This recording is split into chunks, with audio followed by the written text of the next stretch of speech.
Okay, in today's video we are looking at calculating magnetic force.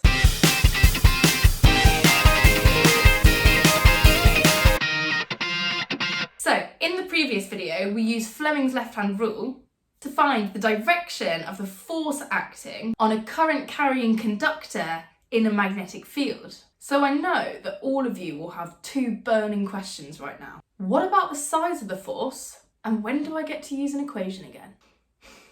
I got you. We have our equation for the magnetic force.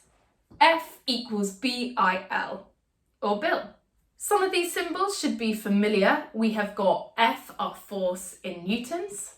I, our symbol for current measured in amps. Our L here, quite sensibly, just means the length of our wire that is inside that magnetic field in meters.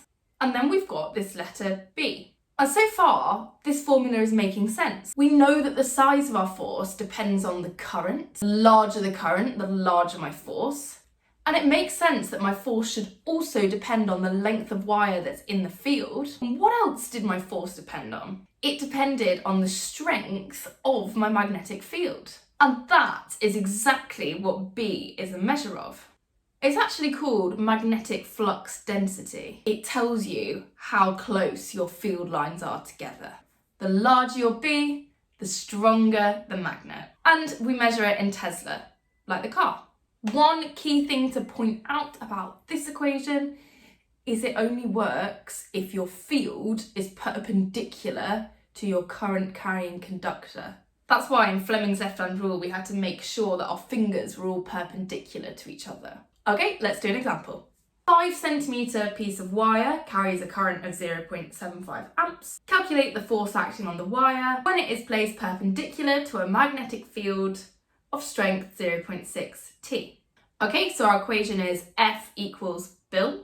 So my B here is 0.6, my I here is 0.75, and my L is, well, it's in centimetres, so I need to convert it into meters, and that is 0.05 meters. F equals B times I times L, 0.6 times 0.75 times 0.05 gives me 0.0225 newtons. Okay, and what about this question here? This time I have my wire of length 10 centimeters and a current of 3 amps, which when placed perpendicular to this magnetic field experiences a force of 0.12 newtons. So this time I need to calculate my magnetic flux density. Since F is equal to B times I times L, if I divide both sides by I times L, I get that B is equal to F divided by I times L. So B is equal to 0.12 divided by 3 times 0.1. Okay, so that gives me, 0.4 Tesla. Final point to note, how do I know straight away that the force on this wire in this field is 0? It's because my F equals B times I times L is only valid when my conductor is perpendicular to my field. Since these two are parallel, the force on this wire will be 0. Okay, hope you found that helpful. Please do like and subscribe. Download the notes for all of those worked examples. Thanks for watching.